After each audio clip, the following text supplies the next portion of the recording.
Alhamdulillah, jamaah salat subuh yang dimuliakan Allah Subhanahu wa taala.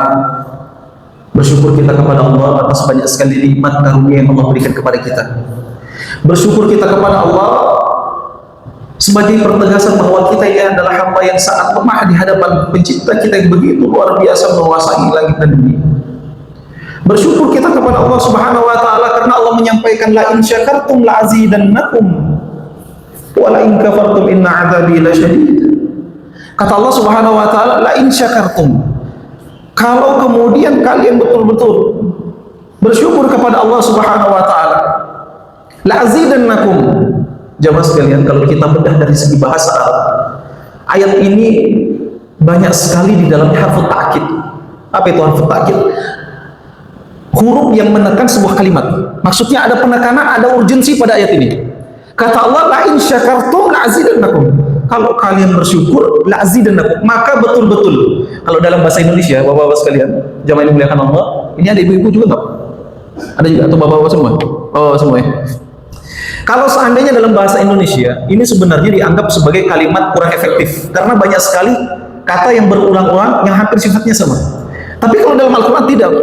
La in syakartum, kalau kemudian kalian bersyukur, la azidannakum. Ada harfu takkid, ada huruf lam di situ, ada nun tasydid di akhirnya. Jadi kata Allah, kalau kalian bersyukur maka benar-benar akan sungguh. Nah, gitu. Jadi banyak betul penekanan di ayat ini. La azidannakum, maka akan aku tambahkan nikmatku. Wa la in kafartum, jikalau kemudian kalian malah kufur, tidak bersyukur, Allah katakan tidak berkurang itu nikmat, Pak. Tapi langsung Allah itu sekal. Inna azabi lasyadid. Kalau di kalimat pertama itu Allah katakan kalau kalian bersyukur, aku tambahkan ini. Di kalimat yang kedua Allah katakan kalau seandainya kemudian kalian kufur, Allah katakan tidak kurang nikmat, Pak. Tapi inna azabi lasyadid. Langsung diancam oleh Allah. Maka sesungguhnya azabku amatlah pedih. Maka jemaah yang dimuliakan Allah Subhanahu wa taala, senantiasa kita bersyukur kepada Allah karena di zaman sekarang ini jamaah sekalian, bapak-bapak yang dimuliakan Allah, sedang krisis rasa syukur. Beberapa bulan yang lalu kami membuka sebuah artikel yang dimana di dalamnya ternyata ada salah satu daerah di Indonesia, di daerah Sulawesi Selatan, Pak. Sebenarnya menyeluruh di seluruh Indonesia. Tapi saya lihat artikel itu dituliskan di daerah Makassar tepatnya, atau orang menyebutnya Ujung Pandang, daerah Sulawesi Selatan. Tren perceraian sedang naik-naiknya, Pak, sedang meningkat. Ketika dilihat apa penyebab perceraian itu, atau sebenarnya siapa yang kemudian menggugat, apakah suami banyak suami kah, atau yang menggugat banyak dari golongan istri. Ternyata yang banyak menggugat adalah dari kaum perempuan, Pak, dari istri. Kenapa? Ini tren terbaru, Pak. Ada istilahnya sekarang itu perempuan standar media sosial. Kenapa, Ustaz? Ini ternyata ayat Allah itu hidup, Pak. La in syakartum, kalau kata Allah kalau kalian bersyukur tambahkan nikmat. Jadi banyak perempuan, banyak istri itu yang menggugat suaminya di pengadilan agama, Pak, karena masalah ekonomi. Dan ketika dicoba cari tahu lagi, banyak yang beralasan gini, Pak. Ada istri yang mendatangi suaminya, dia bilang, ayah, ini nah, coba lihat di media sosial, katanya. Lah kenapa? Coba lihat ini nah. Ada orang nikah, dia bulan madu di Bali. Kita kemudian 30 tahun yang lalu nikah, kok bulan madu cuma di Manggar, katanya. Kok bayangkan, Pak, 30 tahun nikah, protes sama suaminya perkara bulan madu, Pak. Bayangkan itu, Pak. 30 gara-gara melihatnya media sosial. Inilah ada orang baru nikah, dia bulan madunya di Bali. Protes dia sama suami, padahal sudah 30 tahun menikah, Pak. Misalnya, bayangkan, Pak. Datang lagi kemudian ke suaminya, berhantam berdebat hebat. Dia bilang, ayah, katanya, ya kenapa, Bu? Ini nah, lihat nah, ada orang punya rumah tingkat 3 nah. Kita ini sudah 30 tahun nikah, rumah masih tingkat 1, kamar 3, tingkat 3. Bayangkan jamaah sekalian. Padahal 30 tahun tidak ada masalah rumah itu. Bahkan kalau dibilang kontraktor kan gitu. Apa itu, Ustaz, kontraktor? Saya kontraktor juga, Pak. Kontrak sana, kontrak sini. Pindah-pindah kontrak sana, kontrak sini. Bayangkan, ada istri yang menggugat cerai suaminya disebabkan tadi, Pak. Maka kata Allah, la in syakartum la azidannakum. Kalau kalian bersyukur, Allah akan tambahkan nikmat. Kalau kalian kufur, Allah akan berikan azab yang pedih. Ternyata kondisi di zaman sekarang ini juga tercerminkan dalam hadis Rasulullah SAW. Kata Nabi seperti ini, Pak. Unzuru ila man huwa asfala minkum wa la tanzuru ila man huwa fawqakum fa innahu ajdaru an la tadru ni'matallahi 'alaikum. Wahai umatku, kata Nabi, lihatlah ke bawah, jangan lihat ke atas. Fa innahu ajdaru an la tadru ni'matallahi 'alaikum. Kalau kalian selalu melihat ke atas, menjadikan kebahagiaan orang lain itu sebagai standar kebahagiaan, fa innahu ajdaru an la tadru ni'matallahi 'alaikum, maka kalian, nikmat yang kalian punya akan terasa hambar. Itu Pak, sekarang Pak, bayangkan sedang naik tingkat perceraian gara-gara itu. Melihat tadi, lihat di HP, media sosial, ini kok enak betul. Padahal jemaah ini dimuliakan Allah, kata Nabi, unzuru ila man huwa asfala minkum. Kalau kalian mau bahagia, memandang orang lain, maka lihatlah yang di bawah kalian. Karena banyak yang kita harus ukuri daripada yang kita keluhkan, jemaah sekalian.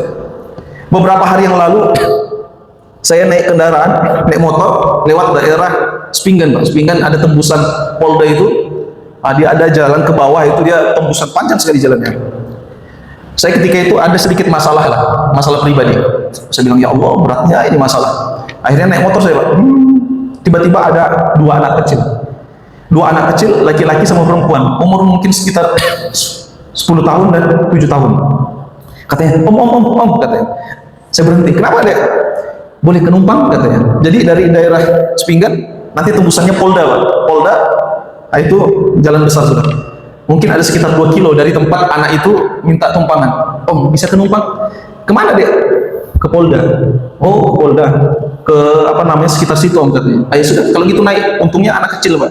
Kalau bapak-bapak 2 orang, anak kecil 2 orang. Kalau bapak-bapak 2 orang, enggak, saya pun juga naik motor, masa bertiga kan gitu.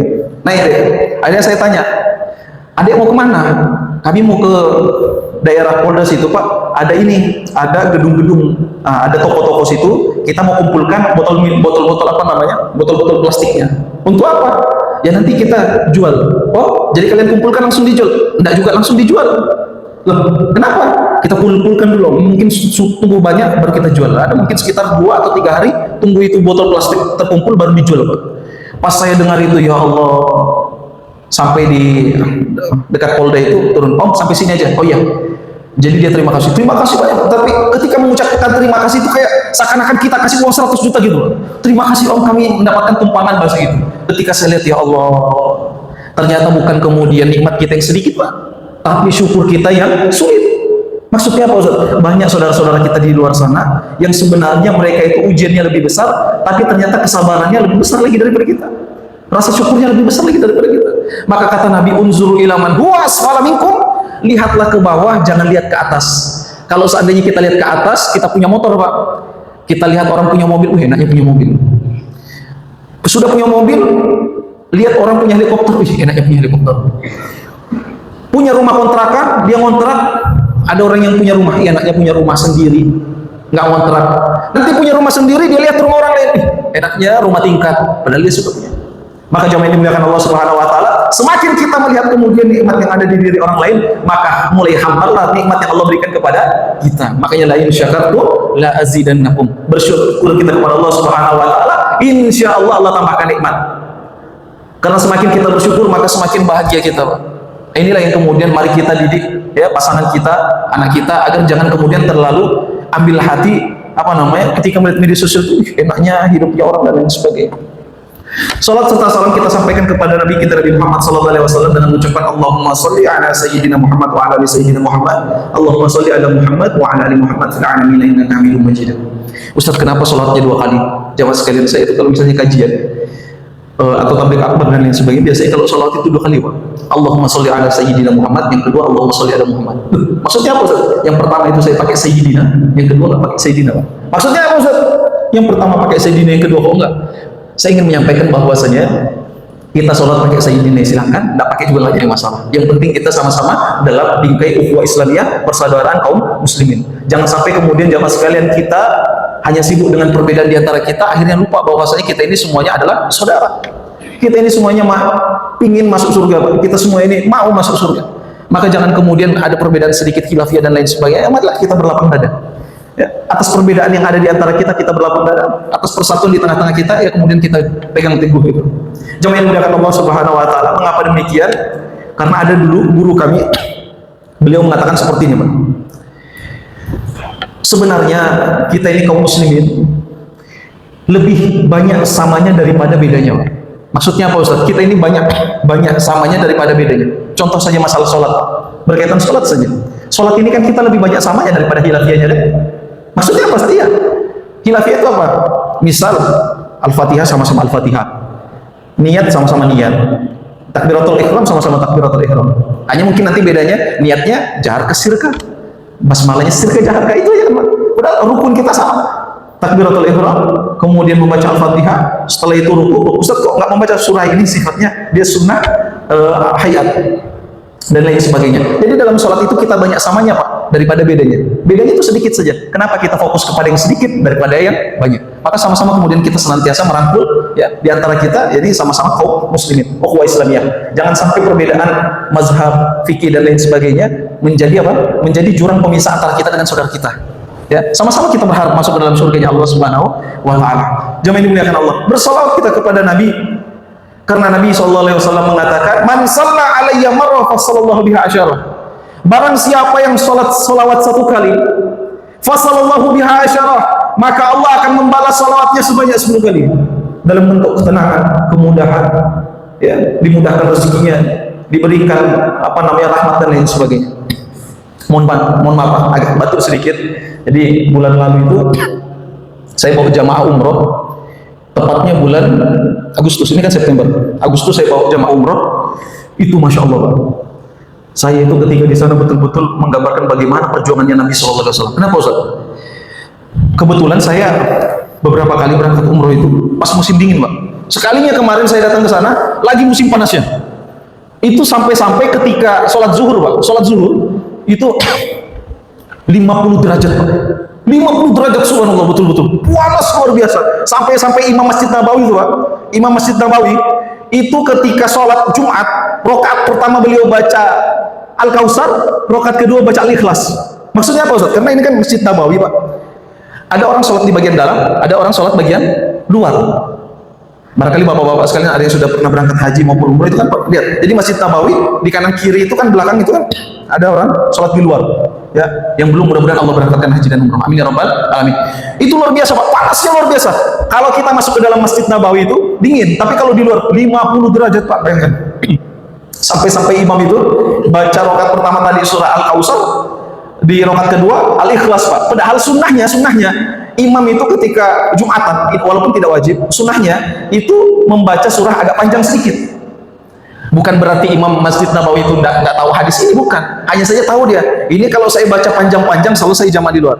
Akhirnya sampai saya balik ke Balikpapan, jauh betul, Pak. Di sana 50 derajat, di sini mungkin sekitar 28 lah, paling panas 30 derajat.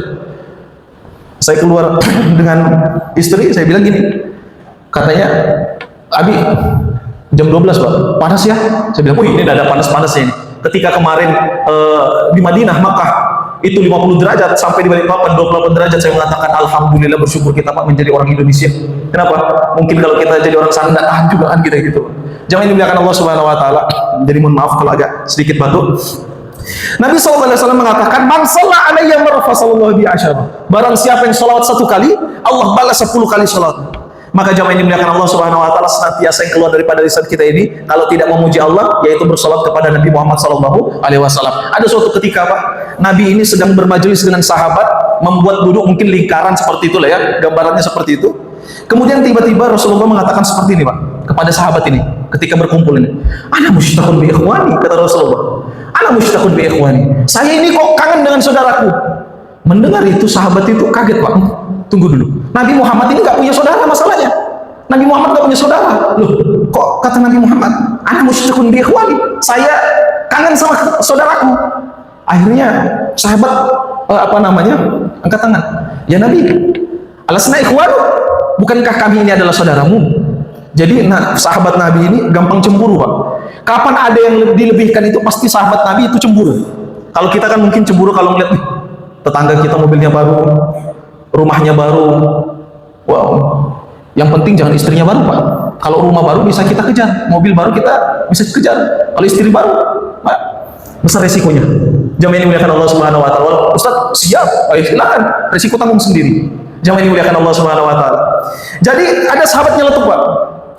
Ya Rasulullah, alasna ikhwanuk, bukankah kami ini adalah saudaramu? Kata Rasulullah dengan tersenyum, Pak. Bal antum ashabi. Kalian itu adalah saudara, kalian itu adalah sahabatku. Ikhwani man la yaruni wa yu'minuni. Kalian itu adalah sahabatku, saudaraku adalah orang-orang hamba umatku. Man la yaruni wa yu'minuni. Dia beriman kepadaku tapi tidak pernah lihat aku. Maksudnya apa, Pak? Seakan-akan Nabi mengatakan akan datang suatu masa umatku itu tidak pernah ingat kepada, maksudnya tidak pernah lihat aku, tapi mereka sudah beriman kepadaku. Cuma ini muliakan Allah Subhanahu wa taala. Maksudnya apa, Ustaz? Karena tidak mudah, Pak. Di antara kita ini mustahil ada yang pernah ngobrol langsung dengan Nabi. Ustaz, saya pernah mimpi ya. Kalau mimpi lain cerita. Kalau bahasanya ngobrol langsung ketemu itu mungkin Nabi sudah wafat 1400 tahun yang lalu, Pak. 1400 tahun yang lalu Nabi sudah wafat. Tidak ada kemudian kita di sini pernah langsung ngobrol dengan Nabi. Jemaah sekalian. Tapi kok kita bisa beriman kepada Nabi ini, bagaimana ceritanya? Sederhananya, Pak, saya coba buat gambaran begini, Pak. Kita mungkin sebelum menikah dulu, ya, kita didatangi oleh orang tua kita, dibilang, nah, kamu mau nggak menikah? Sama siapa, Mak? Sama siapa, Pak? Ain sama perempuan. Ada fulanah lagi tuh. Tapi kamu udah lihat, yang penting kamu yakin saja. Orang yang baik kok, cantik kok. Mungkin kita kalau manusia biasa, Pak, ya, fitrahnya kan entar dulu, nggak pernah dilihat, nggak pernah diajak ngobrol, kok mau langsung dinikahi, kan bahasa gitu. Ya kan mungkin kita nanti dulu lah, lihat dulu lah, Mak, kan bahasa gitu. Sama, kita nggak pernah lihat Nabi, nggak pernah ngobrol sama Nabi, tapi kok bisa beriman kepada Nabi? Maka kata Nabi, ikhwani man la yarini wa yu'minuni, itu adalah kemudian apa? Saudaraku. Maka jemaah ini dimuliakan Allah, Nabi seakan-akan memberikan kabar gembira bahwasanya kita ini umat yang belum pernah melihat Nabi diserahkan oleh Nabi SAW sebagaimana saudaranya. Alhamdulillah, masya Allah. Allahumma sholli ala Muhammad wa ala ali Muhammad. Jemaah ini dimuliakan Allah Subhanahu wa taala. Maka kita jadikan Rasulullah ini sebagai suri tauladan kita, menjadi role model terbaik kita untuk menjalankan kehidupan ini. Jemaah ini dimuliakan Allah Subhanahu wa taala. Pada subuh hari yang berkah ini, izinkan kemudian kita mencoba menggali sebuah ayat di dalam Al-Qur'an, tepatnya di surah Al-Imran ayat ke-14 dan 15. Ini ada pesan yang luar biasa, Pak, berkaitan dengan takwa. Khotib Jumat seringkali mengatakan kepada jamaahnya, wahai jamaah Jumat yang dimuliakan Allah, kita bertakwa kepada Allah Subhanahu wa taala dan lain sebagainya. Itu adalah salah satu rukun Jumat, Pak. Rukun khutbah Jumat. Kalau seandainya khotib itu lupa memberikan nasihat takwa, maka sepanjang apapun ceramahnya, maka bisa, Pak, bisa tidak sah khutbah Jumatnya. Harus hati-hati. Nah, kita berbicara tentang takwa sebenarnya apa? Ini dia, Pak. Allah Subhanahu wa taala berfirman di dalam surah Al-Imran ayat 14 yang bunyinya, a'udzubillahi minasyaitonirrajim. Zuyyina lin-nasi hubbus syahawati minan nisa. Dibuat indah, dibuat silau pandangan manusia. Hubbus syahawati minan nisa, rasa cintanya kepada perempuan, kepada pasangannya. Wal banin, kata Allah Subhanahu wa taala, dan juga anak keturunannya. Wal qanatiril muqantarati minadh dhahab, dan juga harta yang bergelimpangan daripada emas dan perak. Wal fiddati wal khaylil musawwamati wal an'ami wal harth, dan juga binatang tunggangan, perkebunan dan hewan ternak. Zalika mata'ul hayatid dunya. Kata Allah, itu semua adalah perhiasan dunia yang menipu. Wallahu indahu husnul ma'ab. Jemaah yang dimuliakan Allah Subhanahu wa taala. Kata Allah, dibuat indah, dibuat silau pandangan manusia, hubbus syahawati minan nisa. Rasa cintanya, rasa sayangnya kepada pasangannya, kepada perempuan, kepada istrinya. Maksudnya apa, Ustaz? Apakah kemudian Allah melarang kita untuk punya pasangan? Tidak, Pak. Wal banin, dan juga anak keturunan. Jadi jemaah sekalian, kalau kita, jadi silau itu, Pak, silau itu ada dua. Silau yang membahagiakan dan juga ada silau yang membahayakan. Yang pertama silau membahagiakan, yang kedua silau yang membahayakan. Membahagiakan itu apa? Misalnya kita punya emas. Emas itu kan silaunya membahagiakan, senang kita lihat kilauannya emas. Kita lihat itu, senang kita. Yang kedua, silau yang membahayakan. Apa maksudnya Ustaz silau yang membahayakan? Misalnya jamaah sekalian, kalau di Balikpapan mungkin belum ada kali ya. Di daerah Jawa sana ada terowongan kereta api, itu mungkin ada yang tembus gunung itu Pak, ada yang motong gunung itu. Itu kan gelap itu. Gelap, tapi kalau ada kereta masuk di situ, itu nanti ada cahayanya kereta itu. Nah, itu kan bikin silau itu. Nah, dua, kalau seandainya cahayanya emas itu membuat kita senang, tapi kalau cahayanya kereta api kita tuh silau bagus betul, ditabrak selesai kita, mati kita. Nah, itu silau yang membahayakan. Maka Allah Subhanahu wa taala mengatakan, "Zuyyina lin-nasi hubbu syahawati minan nisa." Dibuat silau pandangan manusia terhadap perempuan, pasangan istri, wal banin dan anak keturunan. Wal qanatiril dan juga harta yang bergelimpangan minaz zahabi wal fiddah daripada emas dan perak, wal khailil musawwamati wal an'ami wal harth, dan juga kendaraan ya, peternakan dan lain sebagainya. Dari mataul hayati dunia. Maka kata Allah, itu semua adalah perhiasan dunia yang menipu. Lantas kemudian jamaah sekalian, apakah ini ayat mengatakan Allah mengatakan tidak boleh punya pasangan? Tidak. Apakah kemudian dari ayat ini kita bisa mengambil kesimpulan Allah melarang kita punya keturunan? Tidak. Bahkan Nabi SAW menganjurkan kita memperbanyak keturunan. Wal qanatiril muqantarati minaz zahabi wal fiddah, dan juga harta yang bergelimpangan daripada emas dan perak. Apakah dalam Islam kita dilarang menjadi orang kaya? Tidak, Pak. Tidak. Wal khailil musawwamati wal an'ami wal harth. Apakah kemudian dalam Islam ini kita dilarang punya kendaraan? Tidak. Nggak ada larangan seperti itu, Pak. Di ayat selanjutnya adalah solusi yang solutifnya, Pak. Maksud daripada ayat sebelumnya. Qul a'unabbiukum bi khairin min dzalikum. Ada yang lebih baik kata Allah Subhanahu wa taala lil ladzina taqaw, yaitu orang-orang yang bertakwa kepada Allah Subhanahu wa taala. Maksudnya apa? Boleh, Pak. Jadi kata Allah lil ladzina taqaw, ada yang lebih baik daripada itu, yaitu ketakwaan kepada Allah. Maksudnya apa? Boleh kita punya pasangan, boleh kita punya istri, Pak, tapi kita jadikan kemudian pasangan kita ini adalah orang yang bertakwa kepada Allah. Hubungan kita ini adalah hubungan yang saling mencintai karena Allah Subhanahu wa taala. Maksudnya apa? Kalau seandainya kita nanti pulang ke rumah, Pak, kita temui istri kita masih tidur, kita lihat nih, adindaku tercinta ini, istriku sedang tidur, kasihanlah, ya, dibangunkan tidak tega. Ini berarti tidak cinta sama istrinya, Pak. Kalau dia lihat istrinya pulang ini habis sholat dari Masjid Al-Hidayah ini, pulang ke rumah dia lihat istrinya belum sholat subuh, tidur, dia katakan, mau dibangunkan, kasihan. Lain cerita kalau halangan, Pak. Nanti gara-gara kemudian dengar ceramah semangat, istrinya lagi tidur, lagi halangan, lagi menstruasi, bangun, cepat bangun sholat subuh, Pak, lagi halangan. Oh iya. Kalau seandainya pulang nanti ke rumah ternyata kita dapati istri kita belum sholat subuh, kemudian kita ada rasa tidak tega, maka kita tidak cinta kepada istri kita. Karena orang yang betul-betul mencintai pasangannya, yang membangun landasan kecintanya ini karena Allah Subhanahu wa taala, karena takwa kepada Allah, maka senantiasa dia mengajak pasangannya menjadi orang yang bertakwa, Pak. Minimal perempuan itu 5 waktunya saja, Pak, dijaga. Karena kata Nabi SAW, perempuan, istri itu, Pak, kalau seandainya dia taat sama suaminya, sholat 5 waktu, puasa, kalau zakat kan dibayarkan suaminya. Kalau haji dan umroh ya kalau mampu. Kalau dia taat sama suaminya, kemudian sholat 5 waktu, puasa di bulan Ramadan, dapat ridho suami, maka Allah Subhanahu wa taala mempersilahkan, mana kemudian dipilih, silakan surga yang mana yang kau pilih. Bahasa seperti itu, Pak. Itu. Kalau seandainya betul-betul kita sayang cinta kepada pasangan kita, maka ayo kita jadikan rasa cinta kita ini, pernikahan kita ini adalah landasan yang ketakwaan kepada Allah Subhanahu wa taala. Makanya saya itu paling miris, Pak. Jarang sebenarnya saya datang ke mall. Kalau di Balikpapan itu kan ada mall agak besar namanya apa? Dekat Brimob itu. BSB. Saya jarang ke sana, tapi ya, ke BSB saya itu agak miris sebenarnya, Pak. Datang ke sana ada suami dengan istri, pasangan, suaminya menutup aurat, istrinya terbuka auratnya. Waliyadzubillah, bahkan kalau mungkin menutup pakai jilbab agak pendek masih mending, tapi harus syar'i sebenarnya. Kalau sampai kemudian bagian tubuhnya terlihat dan lain sebagainya, saya katakan ini sebenarnya laki-laki macam apa kan gitu, Pak, ya. Kita ini kan bahasanya dilihat aja sama orang kan ada rasa kecemburuan, kan gitu, Pak. Apalagi kemudian kok kita biarkan aurat istri kita dilihat oleh orang-orang lain. Maka kita bangun rasa cinta kita ini, pernikahan kita dengan istri kita ini betul-betul landasannya takwa kepada Allah, sehingga kita dikumpulkan di dunia, dikumpulkan juga di dalam surga Allah Subhanahu wa taala. Begitu, Pak. Jangan sampai kita kumpul di dunia dengan istri kita, di akhirat terpisah. Ada salah satu yang masuk ke dalam neraka, na'udzubillahi min dzalik. Tapi ada yang pernah hubungi saya, Pak, bertanya kepada saya, seorang ibu-ibu kalau tidak salah, Ustaz, bolehkah kita berdoa? Saya katakan boleh. Berdoa apa, Bu? Berdoa kepada Allah agar ketika nanti kalau seandainya saya dengan suami masuk surga, boleh nggak saya berdoa kepada Allah agar suami saya jangan dikasih bidadari yang 70 itu? Saya bilang, cilaka betul kita Pak.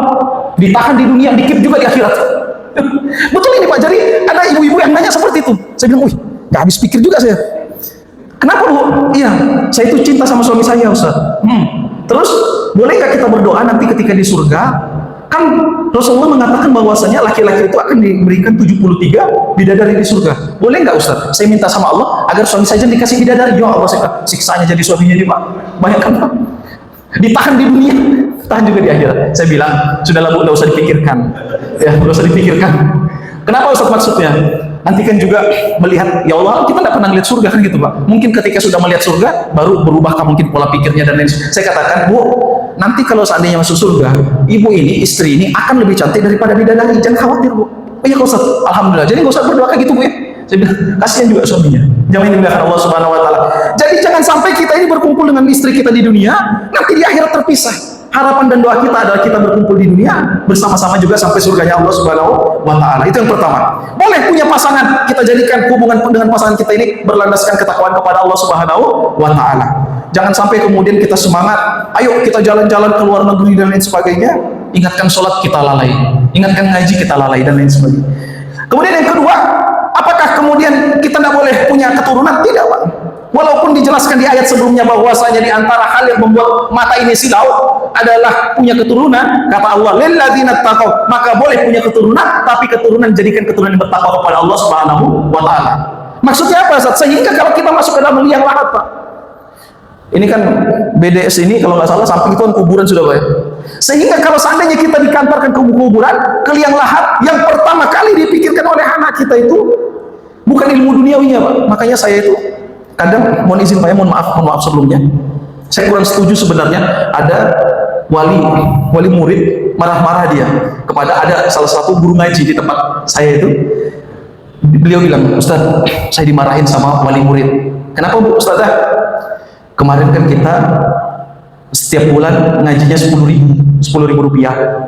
Ini kan apa-apa mahal, listrik juga mulai mahal, air juga mulai mahal, jadi kita naikkan uang operasional itu 1.000 rupiah Ustaz, jadi 11.000. Marah-marah, ada yang protes kepada saya, ini Ustazah ini cari uang dari agama. Ya Allah, saya bilang, ya Allah, bayangkan Pak, ini guru ngaji Pak, guru ngaji. Jadi beliau dimarahi gara-gara menambahkan 1.000 rupiah saja Pak, 1.000 rupiah saja Pak. 10.000 per bulan, 1.000 rupiah ditambah jadi 11.000, marah-marah. Saya bilang jangan sampai seperti itu. Mohon maaf Pak ya, kita datang ke les-lesan yang les matematika, les bahasa Inggris, bahasa apa segala macam. Itu Pak, minimal, seingat saya, karena dulu adik saya itu pernah dileskan oleh ibu saya.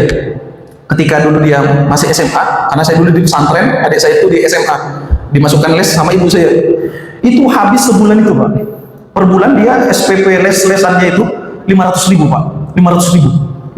Dan itu orang tua itu semangatnya bayar ilmu matematika, bahasa Inggris dan lain sebagainya. Akhirnya saya katakan, coba nanti wali muridnya suruh datang ke saya, atau nggak nanti saya ngomong. Maksudnya apa? Gini, jangan sampai ketika kita masuk ke dalam liang lahat, karena kita semangat kemudian mengajarkan anak kita ilmu dunia, ilmu matematika apa segala macam. Boleh nggak usah? Boleh, itu bermanfaat. Belajar matematika, bahasa Inggris, biologi itu bagus, bermanfaat. Tapi jangan kemudian itu di atasnya agama Pak. Kita khawatirkan kalau kita masuk ke dalam liang lahat, yang dipakai pertama adalah ilmu matematikanya dia. Maksudnya apa Ustaz? Dihitungnya sudah aset kita. Oh, bapak saya ada tanah 2 hektar, rumah sekian, uang di tabungan sekian ratus juta, ini dibagikan oleh bayangkan. Jangan sampai kemudian jamaah ini dimuliakan Allah, yang pertama kali dipikirkan oleh anak kita ketika kita masuk ke dalam liang lahat adalah ilmu dunianya dipakai Pak, matematikanya.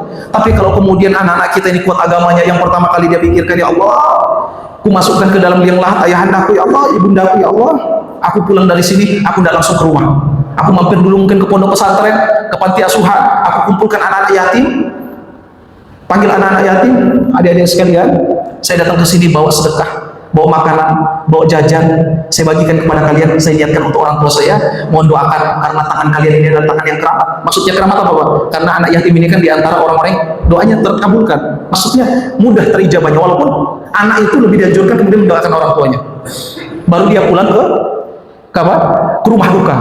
Gitu Pak. Kalau seandainya kita kuatkan agama anak kita, yang pertama kali dipikirkan ketika kita masuk liang lahat adalah bagaimana caranya ayahku ini selamat di dunia, bahagia di alam kuburnya.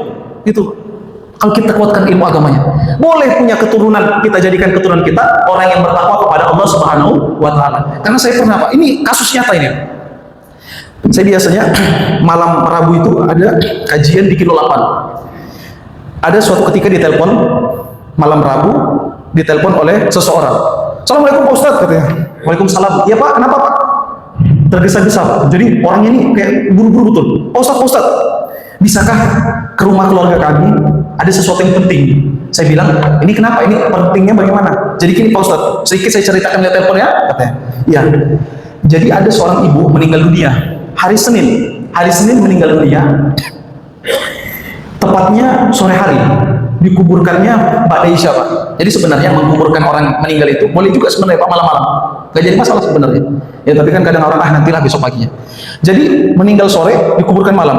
Saya tanya, terus bagaimana Pak? Nah besoknya Pak Ustadz, siang-siang pada zuhur, kumpul semua sudah anaknya dari Samarinda, dari Panajam, dari Balikpapan, kumpul semua. Terus, nah setelah zuhur itu langsung apa? Pada berdebat semua, berantem semua. Loh kok bisa berantem? Iya, karena mulai membicarakan harta warisan orang tuanya si ibu ini. Jadi ayahnya sudah meninggal, sisa si ibu ini. Memang ibu ini punya aset lumayan banyak. Jamaah sekalian yang dimuliakan Allah, memang sebenarnya di antara yang harus kita segerakan itu, kalau ada orang yang meninggal bayar hutang, kemudian yang kedua bagi waris. Memang betul itu, sepakat kita.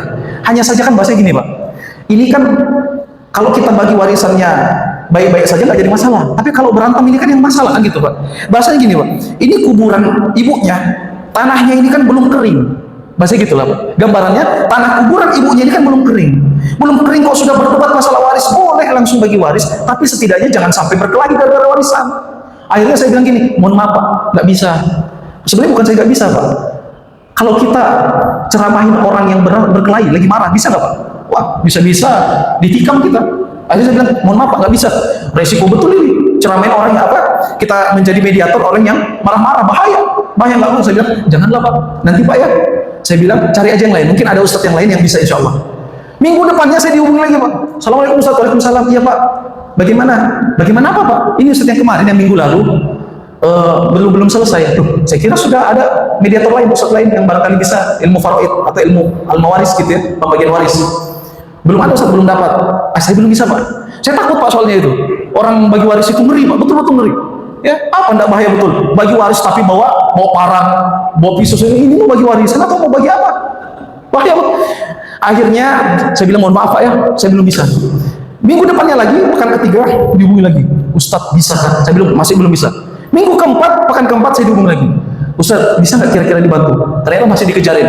Ketika saya mau nolak, ada teringat sebuah hadis yang diajarkan oleh guru kami dulu. Bunyinya, man su'ila an ilmin. Barang siapa yang ditanya tentang ilmu, dia tidak mau jawab ilmu itu, maka di akhirat kelak dikekang tangannya dengan api di akhirat kelak, dengan api dari neraka. Oh, saya bilang kok maju salah, mundur salah. Ya sudah Pak, bismillah ya. Di mana Pak? Katanya di daerah Kilo lah, daerah Kilo. Mungkin daerah Kilo 5 kalau nggak salah itu. Ya sudah Pak, insya Allah ya Mbak Daisha. Betul Pak, saya datang ke rumah orang tersebut. Sebelumnya rumah ini sampai jam berapa Pak ya? Khawatir nanti sampai zuhur kita nggak terasa, bablas kita bahaya. Sampai sekitar jam berapa biasanya? 10 menit lagi ya. Jadi akhirnya saya datang Pak ke rumah orang tersebut. Ada sudah anaknya dari Samarinda, Penajam, dari Balikpapan. Baik. Nah yang agak unik Pak, agak unik. Jadi ada salah satu anaknya itu datang ke rumah itu, kita ngomongin waris tapi pakai baju pencak silat Pak. Pakai baju pencak silat. Saya bilang, ini apa ini kok pakai baju pencak silat? Apa mau langsung apa kah? Betul Pak, pakai baju pencak silat. Saya bilang, belum apa-apa udah kita diancam. Akhirnya saya kumpulkan, baik Bapak Ibu sekalian. Nah ternyata ahli warisnya itu Pak, saya kira mungkin umur 20 kali kan gitu, atau 30 atau mungkin masih muda lah. Ternyata enggak Pak, orang umur 40, 50 tahun. Saya bilang, ini lebih di atas saya kan gitu. Orang-orang maksudnya udah orang-orang tua juga. Waduh, saya bilang, wah ini.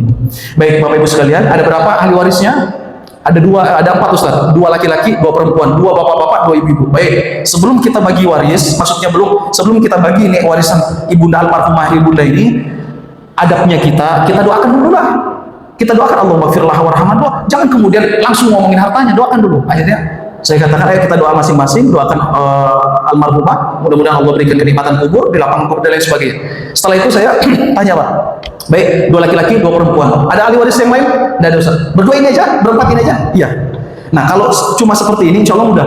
2 laki-laki, 2 perempuan itu berarti kita baginya 6/6, Pak. 6/6. Satu laki-laki mendapat 2/6, perempuan 1/6. Karena perempuan itu dapat setengah dari hak waris laki-laki. Nah, 2/6 tambah 2/6, laki-laki 4/6. Perempuan, 2 perempuan, 1/6, 1/6, 2/6. 4/6 tambah 2/6, 6/6. 1, cukup, selesai. Saya bilang, udah ya. Jadi, kalau memang mau dibagi warisannya, pembagiannya, laki-laki dapat 2/6.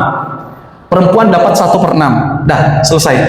Akhirnya, Pak, sesuai dengan dugaan saya. Langsung ada yang katakan, Ustaz, sebentar dulu. Saya bilang, kenapa, Pak? Rumah yang di Samarinda itu bla bla bla, dia ngomong. Itu sebenarnya bagian saya. Protes lagi saudaranya, Pak. Ustaz, tanah yang di Panajam itu, akhirnya saya bilang, kalau seandainya memang mau bagi waris, betul-betul bagi waris, seperti kue. Maksudnya apa, Ustaz? Kumpulkan dulu jadi satu lingkaran kue, baru dibagi. Jangan kemudian sudah diambil baru dibagi. Saya bilang, lantas saya datang ke sini apa kan? Akhirnya nggak mau berdebat.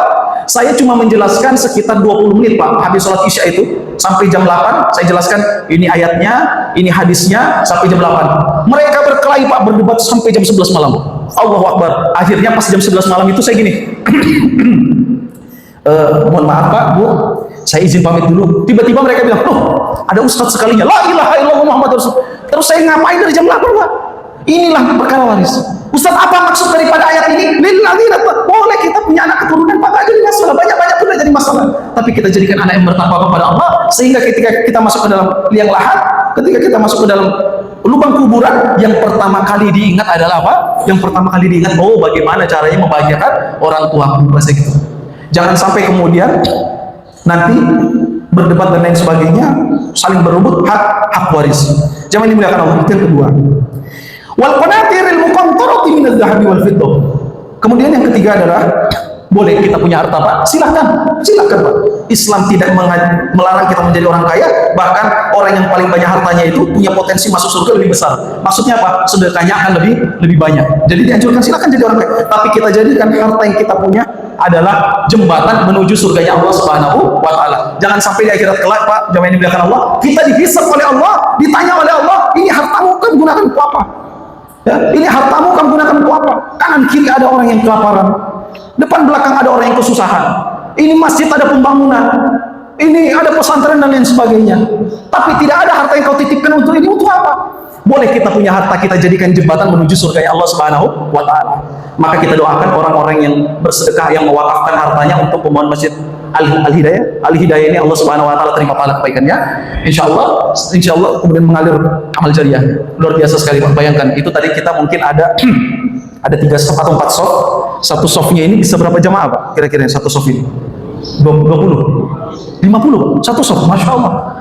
Bayangkan, Pak, 50 jamaah. Kita sedekah, mohon maaf, kita wakaf Masjid Al-Hidayah. 1 genggam pasir, Pak, 1 genggam semen. Jadi masjid ini digunakan untuk pembangunan masjid ini. Satu saf ini ada 50 orang, Pak. Ketika imam membaca Bismillahirrahmanirrahim, Bismillahirrahmanirrahim, coba kita hitung, Pak, ya. Ba, sin, mim, alif, lam, ha, alif, lam, ra, ha, mim, nun, alif, lam, ra, ha, ya, mim. Ada sekitar 20 lebih huruf. Kata Nabi SAW, satu kali bacaan satu huruf yang kita baca dalam Al-Quran, maka terlipat ganda menjadi 10 kebaikan. Maka imam membaca, otomatis kiraatul imam, kiraatul ma'mum, membaca imam, membaca ma'mum. Bismillahirrahmanirrahim. Ada 20 hurufan lebih, 20 lah kita hitung, 20 dikali 10 kebaikan, berarti 200. Dikali berapa? 50 jamaah. 200 dikali 50 jamaah, berarti berapa? 200 kali 50? Sekitar 1000. Ustadz, ini kebanyakan belajar agama, kurang matematikanya, tapi Allah penting juga sebenarnya matematika itu. Ya, ada ribuan bahkan, Pak, luar biasa sekali. Bismillahirrahmanirrahim. Belum lagi tadi Al-Fatihah berapa ayat, berapa huruf, ditambah lagi ayat yang dibaca tadi oleh imam, mengalir pahala kebaikannya untuk orang yang mensedekahkan satu genggam semen, Pak. Bayangkan, dan itu diulang 5 kali sehari, Pak. Belum lagi ada yang zikir, belum lagi ada yang bermajelis ilmu, mengalir semua pahala kebaikannya setiap setiap detik untuk orang yang mewakafkan satu genggam semen ini, Pak. Apalagi kemudian jamaah ini muliakan Allah, satu sak semen, pasir apa segala macam, mudah-mudahan Allah mudahkan pembangunan Masjid Al-Hidayah. Amin ya rabbal alamin. Silahkan punya harta, kita jadikan jembatan menuju surga Allah Subhanahu wa taala. Kemudian yang terakhir, jamaah ini muliakan Allah Subhanahu wa taala, wal khailil musawwamati wal an'ami wal haras, dan juga kendaraan. Kalau zaman dulu itu khail ini artinya sebenarnya kuda, Pak. Maksudnya kendaraan tunggangan. Ya. Kalau sekarang kan tidak ada. Saya tadi datang sholat subuh itu, saya lihat tidak ada ini orang-orang BDS ini datang ke masjid naik kuda, kan gitu nggak ada, Pak. Keren betul, datang ke masjid naik kuda. Nah, motor, mobil, boleh kita punya motor, Pak. Boleh kita punya mobil, kendaraan. Tapi kita jadikan kemudian kendaraan kita terparkir di rumah-rumahnya Allah, di tempat yang diridhai Allah, bukan di tempat yang Allah Subhanahu wa taala murkai. Jangan sampai kemudian ini kok tetangga saya motornya tidak pernah muncul di masjid. Sekalinya saya pulang kerja tengah malam lewat klub malam, loh, kok ada parkir di klub malam? Ini cilaka betul. Maksudnya apa? Boleh punya kendaraan mewah sekalipun, silakan, Pak. Mau kita Alphard kah, motor apa segala macam. Kalau Ustadz ini biasanya standarnya Honda, Pak. Kalau kata orang Bugis dulu, Honda. Apa Honda itu? Honda Rio dong. Motor Honda yang lama itu, apa namanya? Tempat pijakan itu begini-begini sudah. Nah, silakan punya kendaraan yang mewah, yang mahal, tapi kita pastikan itu terparkir di rumah Allah, di tempat yang Allah Subhanahu wa taala ridhoi. Agar kemudian apa? Agar kemudian kendaraan kita bisa membawa kita juga menuju surganya Allah Subhanahu wa taala. Amin ya rabbal alamin. Maka kita bermunajat kepada Allah, memohon kepada Allah, ya Allah ya dzul jalali wal ikram. La ilaha illallahul azimul halim, la ilaha illallah rabbul arsyil azim, la ilaha illallah rabbus samawati wal ardi rabbul arsyil karim. Allahumma nas'aluka innaka antal ahad as-samad lam yalid wa lam yulad wa lam yakul lahu kufuwan ahad. Allahumma shalli ala Muhammad wa ala Muhammad fil alamin innaka Hamidum Majid. Kita meminta kepada Allah, kita memohon kepada Allah, berharap kita kepada manusia pasti kecewa. Karena manusia tempat yang mengecewakan. Berharap kita kepada jabatan akan ada yang menggantikan kalau kita pensiun. Berharap kita kepada harta juga akan binasa, akan diperbutkan. Maka sebaik-baik meminta, berharap kepada Allah Subhanahu wa taala. Ya Dzul Jalali wal Ikram, ya Allah ya Rahman ya Rahim, ya Allah yang Maha Pengasih lagi Maha Penyayang, yang memiliki garwan dan kemuliaan ya Allah. Terimalah daripada setiap ibadah kami, salat kami, zikir kami, sedekah kami, wakafnya kami untuk masjid ini ya Allah, wakafnya kami untuk kebaikan ya Allah. Alirkan pahala kebaikannya, Engkau terima, Engkau alirkan untuk diri kami, keluarga kami, terkhusus kedua orang tua kami ya Allah yang masih ada maupun yang telah tiada. Ya Allah, kami meminta, kami memohon ya Allah, semoga setiap detiknya kami bermajelis ilmu di sini ya Allah, dari pada salat subuh sampai dengan menjelang syuruk ini ya Allah, setiap detik yang menjadi wasilah, Engkau hapuskan, Engkau gugurkan, Engkau ampunkan dosa-dosa kami di masa lalu, Engkau jauhkan kami daripada perbuatan dan muslimat yang akan datang. Ya Allah, istiqomahkanlah kami dalam kebaikan, ketaatan dan ketakwaan. Ya Allah, mudahkanlah segala urusan kami, keluarga kami jadikan keluarga yang sakinah mawaddah warahmah, anak keturunan kami menjadi anak keturunan yang saleh dan salihah.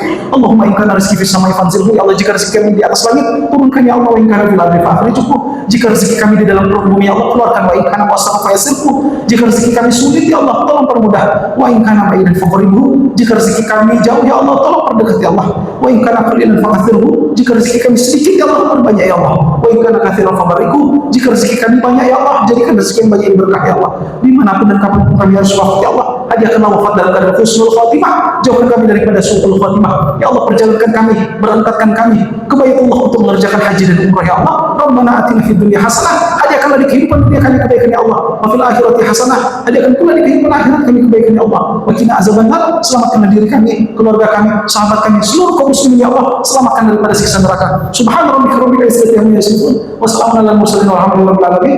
Jemaah yang dimuliakan Allah, ma'asumkan min hasanati fa min Allah, ilmu yang bermanfaat ini Pak, semuanya datang dari Allah. Wa ma'asumkan min sayyiati fa min nafsi, kekeliruan, kesalahan, termasuk batu-batunya saya tadi Pak, itu daripada kekurangan saya, mohon ikhlas, mohon ridhonya. Syukran alaikum. Assalamualaikum warahmatullahi taala wabarakatuh.